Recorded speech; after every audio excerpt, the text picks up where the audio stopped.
ನೀರಿನ ಸೋರ್ಸು ಇದೆಯಾ ಅಂಡ್ ಬತ್ತಿ ಹೋಗಿದೆ, ಬೋರ್ವೆಲ್ ಸೋರ್ಸ್ ಇದೆ, ಸರ್ಫೇಸ್ ವಾಟರ್ ಇದ್ರೆ ಇಟ್ಸ್ ಓಕೆ. ಗೊತ್ತಾಯ್ತಾ? ಇಷ್ಟು ಎಲ್ಲ ಇವುಗಳು ಎಲ್ಲ ಕಡೆಯಿಂದ ನಿಮ್ಮ ಇವುಗಳಿಗೆ ಎಷ್ಟು 600 ಎಷ್ಟಾಗಿದೆ? ಅವರೇಜ್ 100 ಬರ್ತಾವ ನಿಮಗೆ. ಗೊತ್ತಾ? ಈಗ ಇಮಿಡಿಯೇಟ್ಲಿ ನೀವು ಎಲ್ಲಾ ಕಡೆ ರಿಪೋರ್ಟ್ ತರಿಸ್ಕೊಂಡು ಖುದ್ದಾಗಿ ಒಂದು 4-5 ಕಡೆ 10 ಕಡೆ ಎಲ್ಲಾ ಕಡೆ ಹೋಗಿ ಭೇಟಿ ಕೊಡಿ. ಎಲ್ಲಾ ಕಡೆ ವಿಸಿಟ್ ಕೊಟ್ಟು ನನಗೆ ಅದ್ರ ಬಗ್ಗೆ ಕರೆಕ್ಟ್ ಆಗಿ ಹರ್ಗರ್ಜಲ್ ಆಗಿದ್ದ ಮಾಹಿತಿ ಎಲ್ಲ ತಾಲೂಕು ವಹಿಸ್ಕೊಂಡ್ಬಿಡಿ. ಆಲ್ ತಹಶೀಲ್ದಾರ್ಸ್ ನೀವೆಲ್ಲರೂ 4-5 ವಿಲೇಜ್ಗಳಿಗೆ ಭೇಟಿ ಕೊಡ್ರಿ.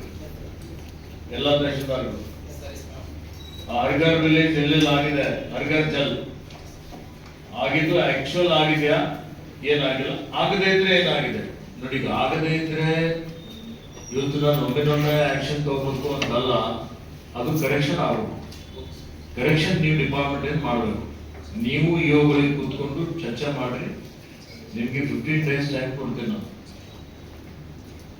ಎಲ್ಲ ಇವತ್ತು ಜವಾಬ್ದಾರಿ ಇದೆ. ಪ್ರತಿಯೊಂದು ವಸ್ತು ಎಲ್ಲ ನೋಡ್ಕೊಂಡು ನನಗೆ ವರದಿನೂ ಕೊಡಬೇಕು. ತಹಶೀಲ್ದಾರ್ಗಳು ಅಸಿಸ್ಟ್ ಮಾಡಿ ಅವರಿಗೆ. ಗೊತ್ತಾಯ್ತಾ?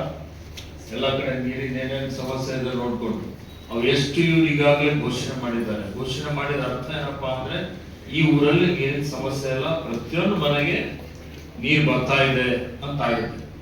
ಅದಕ್ಕೆ ಎಲ್ಲೆಲ್ಲಿ ನ್ಯೂನತೆಗಳಿದೆ, ಎಲ್ಲೆಲ್ಲಿ ಸಮಸ್ಯೆಗಳಿದೆ ಆ ನೋಟ್ ಮಾಡಿಕೊಂಡು ಅದು ತಂದು ನೆಕ್ಸ್ಟ್ ಒಂದು 15 days ನಂತರ may be 15th August or 20th August separate ಇದಕ್ಕೆ ಒಂದು ಸಭೆ ಕರಿತೀವಿ. ಅದರಲ್ಲಿ ಮಾಡಬೇಕು. ತಿಳಿತಾ? ಇನ್ನು SVS ಎಷ್ಟು ಪೆಂಡಿಂಗ್ ಇದೆ, MVS ಎಷ್ಟು ಪೆಂಡಿಂಗ್ ಇದೆ, ಕೂತ್ಕೊಳ್ಳಿ.